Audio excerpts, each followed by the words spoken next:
And we're back here on the GSMC Baseball Podcast, bringing you our fifth and final segment for today. Just going to be talking about some news stories around the league, some stuff that I thought was significant that I want to talk about, but not significant enough to really talk about in a full 12-minute segment. So I did kind of bunch a lot of things together, like I do a little bit. So we're getting into that, but before that, I'd like to ask you one final time to please like and follow the show. We do get a number of questions from viewers, so to ensure that your question does get read in the air, please use the link gsmcpodcast.net. It really does help the show, and it really does mean a lot, so thank you so much for that. And let's get back into the show for today. All right, so fifth segment here, going over some news around the league again. Some significant stories and significant stuff I want to talk about, but not big enough to be able to talk about fully for a 12-minute segment. So let's get into it. So starting off here, we have the Marlins claiming JioSaavn Curry off waivers from the Cleveland Guardians. JioSaavn Curry was obviously a former, not significant prospect, but I'd say, prospect in the Guardians organization. They had a lot of pitchers on this team, so he didn't really get a chance. And when he did get a chance, he didn't do that great. I think it's time to move on for both Curry and the Guardians, and going to the Marlins is a really good spot. Marlins, of course, do have some pitching depth, but a lot of those people are injured, and Marlins right now are in a space where they can give players who are kind of, thrown to the side by other teams chances to be able to give them a real chance to compete, give them an extended amount of time on the major league level and try to be good players. So I think that's what they're doing here with Curry. Still a young player, still has a lot of good pitches, a lot of good stuff in his arm, and I think he can end up being a quality player for this Marlins team, and maybe not a long-term piece because they do have so much pitching depth, but if he does break out, maybe a good trade piece down the road. We'll have to see about that, but I like the move here. I think Curry has a lot of good stuff, and I think that overall he still is a good, solid player. Next, we have another piece of Guardians pitching news. We have them placing Carlos Carrasco on the IL. I don't think the injury should be significant news, and even if it was, I don't think it's big. Carrasco really has not been that great for the Guardians this year. I know the homecoming tour, coming back to Cleveland, of course, where he is so beloved, is really nice, but he's just not an impact starting pitcher at this point in his career anymore. I think that, again, he's an ad pitcher. Just letting him pitch this entire season really with the Guardians is bad, and I think kind of shows the lack of pitching depth and good pitchers they do have on this Guardians team.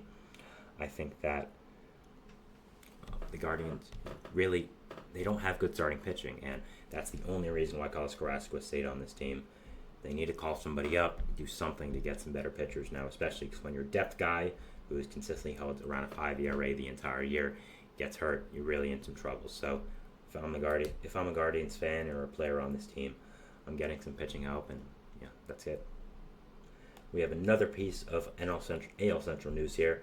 The Twins reliever Brock Stewart is undergoing surgery and is going to be out for a significant amount of time. If he is out for the playoffs, which I believe he will be, that is a really significant blow. That is something that obviously is very unfortunate for this Twins team. Stewart has been one of the better bullpen arms in this Twins bullpen for the entire year and for a little while as well. Has played in the playoffs as well, so obviously has success there. So losing him as a part of your pitching staff would really suck, and I think would really be something that you would not look forward to if you're a Twins fan, of course. You've had bullpen injuries on and off all year, and losing one of your most consistent, healthy guys in Brock Stewart would really be pretty unfortunate, and obviously you're hoping that does not happen here. Stewart's a really good player, and I think that he really means a lot to this Twins team and this Twins bullpen more specifically. The Dodgers have released Kevin Biggio after a little month-long stint with the team. Of course, Biggio was relieved from the Blue Jays after being a main fixture of their team the past few years. Really did not ever live up to expectations, and maybe going to the Dodgers, they thought that he would be a nice bench player, maybe would break out in that Dodgers great organization. But with the way Kike Hernandez has been playing the last few weeks, he has really solidified himself as their top super utility guy off the bench. Adding Ahmed Rosario as well to deadline kind of showed the end for Kevin Biggio's time here as a Dodger.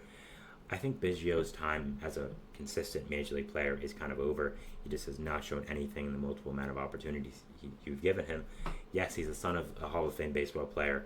Yes, he was a former top prospect, showed a little bit at the start of his career, but I think it's time for him to kind of move on and go to maybe some different leagues, try out there, and maybe come back to America when he's ready. But yeah, I don't think he's going to be a Major League player for this season or next season or a little while longer after that, but maybe someone gives him a chance, and we'll have to see what happens there. Rich Hill is, of course, just held his tryout for a number of teams looking to sign the free agent starting pitcher. I reported a little while ago that reports have come out that the Twins are showing interest in bringing Rich Hill back to Minnesota. I think it will make some sense again with the Joe Ryan injury. You're lacking a little bit of veteran pitching depth. You do have some good pitchers, but none of them really are veterans. So I think bringing in Rich Hill to kind of just eat some innings for you guys would be a really good fit. And again, not really a huge difference maker when it comes to playoff-wise, but regular season, he just gets you through some tough times and gets you as a good player. So I think that would make some sense. He's, of course, been connected to two of his other old teams in the Yankees and the Dodgers. I think he'll make some sense there as well. But if I really want Rich Hill to go to a team he hasn't gone to before, because I want to see him just get that team total up as high as he can. I believe it's at 14 right now, and going to the Twins, Yankees, or Dodgers wouldn't add to that, of course, as he has played there before. So kind of hope he goes to a team again he has never played for. I think that would be really cool, and I think that would be really fun as well.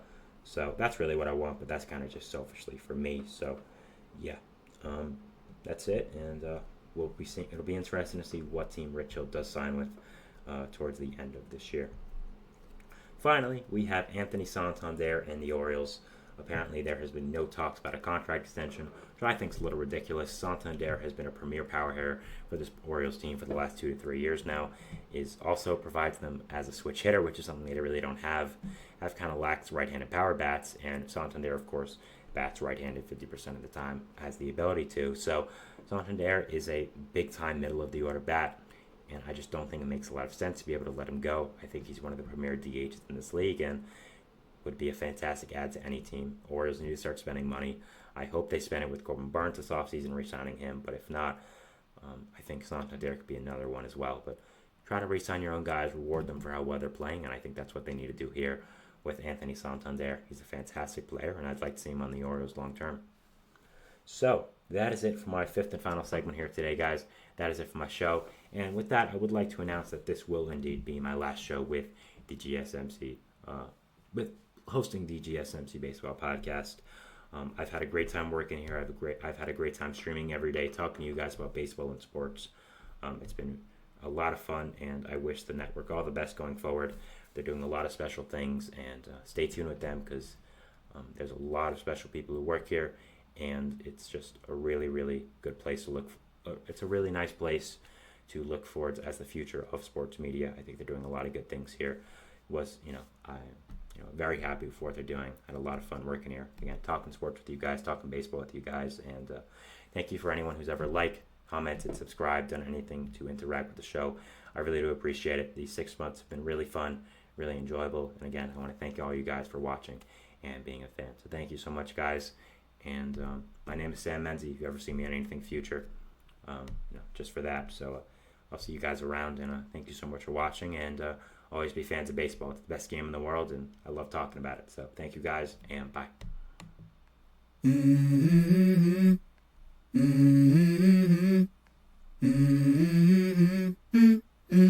Let's go. I wake up to a little bit of drool on my pillow, feel like it's gonna be a bad day.